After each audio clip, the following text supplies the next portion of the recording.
उद्योगपती गौतम अदानी यांनी $1 बिलियन म्हणजे तब्बल 8,275 कोटी रुपये हे देशाबाहेर नेल्याचा आरोप राहुल गांधी यांनी केलाय।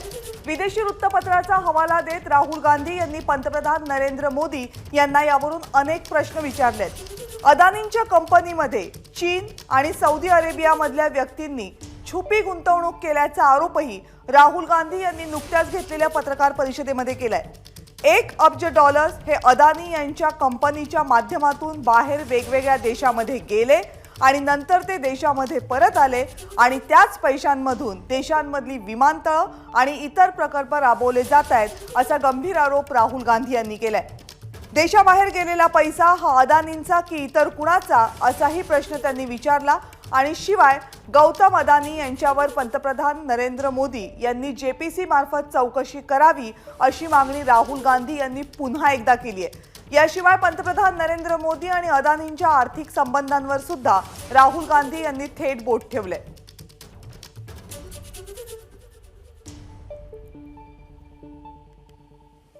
दरम्यान अदानी आणि मोदींवर निशाणा साधताना राहुल गांधी आजच्या पत्रकार परिषदेमध्ये नेमकं काय म्हणाले पाहूयात। एक परिवार जो मोदी जी के बहुत करीब है उसने अपने शेयर में अपना पैसा इन्वेस्ट किया शेयर प्राइस को इन्फ्लेट करने के लिए। दूसरा यहाँ फाइनेंशियल टाइम्स अखबार है, इसमें लिखा है hidden investors and a secret paper trail. और ये गार्डियन की अंदर का पेज है, wealthy Indian family with links to Modi invested in own shares. मतलब $1 बिलियन हिंदुस्तान से अदानी जी की कंपनी के नेटवर्क के थ्रू अलग अलग देशों में गया और फिर वापस आया और उस पैसे से अदानी जी ने जो उनकी शेयर प्राइस थी उसको बढ़ाया, इन्फ्लेट किया। हिंदुस्तान के जो एसेट्स हैं, जो पूंजी हैं, जो अदानी जी खरीद रहे हैं, वो इस पैसे से शेयर प्राइस को इन्फ्लेट करके खरीद रहे हैं। तो ये सवाल इन्होंने उठाया है और उन्होंने कहा है कि उनके पास सबूत है, पेपर ट्रेल है, इंटरनल ईमेल्स हैं, डॉक्यूमेंट्स हैं। तो सबसे पहले सवाल उठता है, ये जो पैसा यूज किया जा रहा है ये किसका है? ये अदानी जी का है या ये किसी और का है? और अगर किसी और का है तो वो किसका है? ये सबसे पहला सवाल है। हिंदुस्तान का जो इंफ्रास्ट्रक्चर है, जो अदानी जी एयरपोर्ट्स खरीद रहे हैं, पोर्ट्स खरीद रहे हैं, अभी यहां धारावी में शायद उनको बड़ा प्रोजेक्ट मिला है।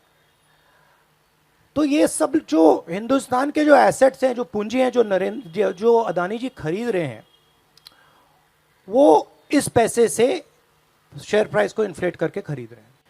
कि इस काम को करने के लिए मास्टरमाइंड विनोद अदानी जी हैं, जो उनके भाई हैं, गौतम अदानी जी के भाई हैं, मगर उनके साथ उनके 2 बिजनेस पार्टनर और हैं। एक का नाम नासिर अली शबान अली और दूसरा चैंग चुंग लिंग चाइना का है। जब अदानी जी हिंदुस्तान का इंफ्रास्ट्रक्चर खरीदे जा रहे हैं तो ये जो चाइनीज नेशनल है ये इसमें कैसे इन्वॉल्व है? इसका क्या रोल है?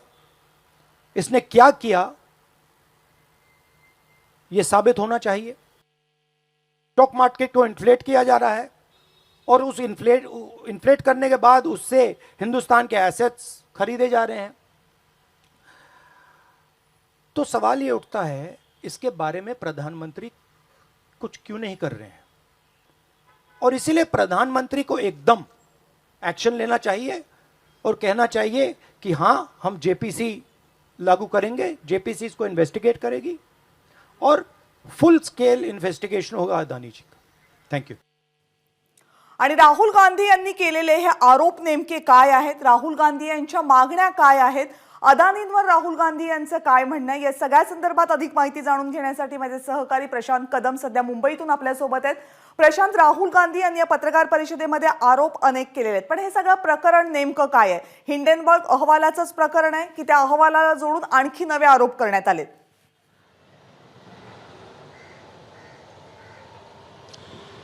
कविता, जानेवारी 2023 मध्ये हिंडनबर्ग रिपोर्टनं एकच खळबळ उडवून दिलेली होती आणि त्याच्यानंतर संसदेच्या अधिवेशनामध्ये या संपूर्ण प्रकरणाचे पडसाद उमटलेले होते.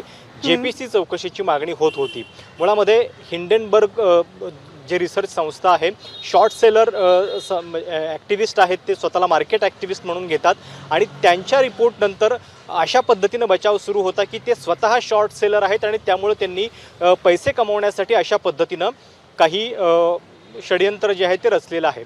आज जी घडामोड झालेली आहे ती काही जागतिक वृत्तपत्रांनी, फायनान्शियल एक्सप्रेस आणि द गार्डियन या वृत्तपत्रांनी हे रिपोर्ट छापलेले आहेत आणि या रिपोर्टमध्ये हे म्हटलं गेलेलं आहे की अदानींनी त्यांच्या कंपन्यांचे भाव कृत्रिम पद्धतीनं वाढवण्यासाठी नियमबाह्य पद्धतीनं स्वतःच या कंपनीचे शेअर्स खरेदी केले, कारण एक ठराविक अमाऊंट प्रमोटर्सना अलाउड असते, त्याच्या पलीकडे जास्त शेअर्स घेता येत नाहीत. पण तरीसुद्धा अदानींच्याच जवळचे लोक स्वतःच्याच कंपन्यांचे शेअर्स घेत होते आणि त्या माध्यमातून एक कृत्रिम भाववाढ जी आहे ती तयार केली जात होती संपूर्ण अदानी समूहाच्या शेअर्सची. हा एक प्रमुख आरोप याच्यामध्ये करण्यात आलेला आहे. आता इंटरेस्टिंग याच्यामध्ये हे आहे की याचं टायमिंग, म्हणजे आज जेव्हा राहुल गांधी पत्रकार परिषद घेत होते तेव्हा ते त्याच इंडिया आघाडीच्या व्यासपीठावरती घेत होते, ज्या इंडिया आघाडीमध्ये अजून या मुद्द्यावरती एकमत आहे का हा खरं तर प्रश्न आहे. कारण जेपीसीच्या मुद्द्यावरती सगळे विरोधक एका बाजूला आणि शरद पवार एका बाजूला अशा पद्धतीची स्थिती होती. आपण जर बघितलं तर ममता बॅनर्जी या सुद्धा अदानींच्यावरती थेट हल्लाबोल करताना दिसत नाहीत. त्यांच्या खासदार महुआ मोइत्रा या खूप आक्रमक आहेत या मुद्द्यावरती, पण ती त्यांची वैयक्तिक भूमिका आहे.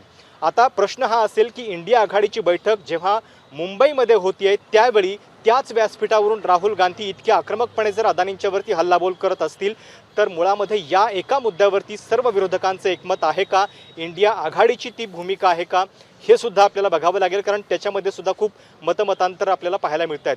थेट हल्लाबोल त्यांनी या पत्रकार परिषदेत मोदींच्या वरती केलेला आहे. चौकशी का केली जात नाहीये? अदानी चौकशी आणि जेपीसीची मागणी पुन्हा एकदा समोर आले. ज्या जेपीसीच्या मागणीवरून विरोधकांमध्ये एकमत नाही हे काही महिन्यांपूर्वी अवघ्या देशानं बघितलं होतं. तेच विरोधक इंडिया आघाडीच्या निमित्तानं एकत्र येतात. तिसरी बैठक मुंबईमध्ये होते आणि याच बैठकीच्या सुरुवातीला राहुल गांधी पत्रकार परिषद घेतात आणि पुन्हा एकदा गौतम अदानी यांच्या व्यवहारांबाबत जेपीसीची मागणी करतात. या सगळ्याच्या टायमिंग बद्दल राजकीय वर्तुळात आता चर्चा झाल्या नाहीत तरच नवल. प्रशांत, धन्यवाद तुम्ही दिलेल्या सगळ्या सविस्तर माहितीबद्दल. एबीपी माझा, उघडा डोळे बघा नीट.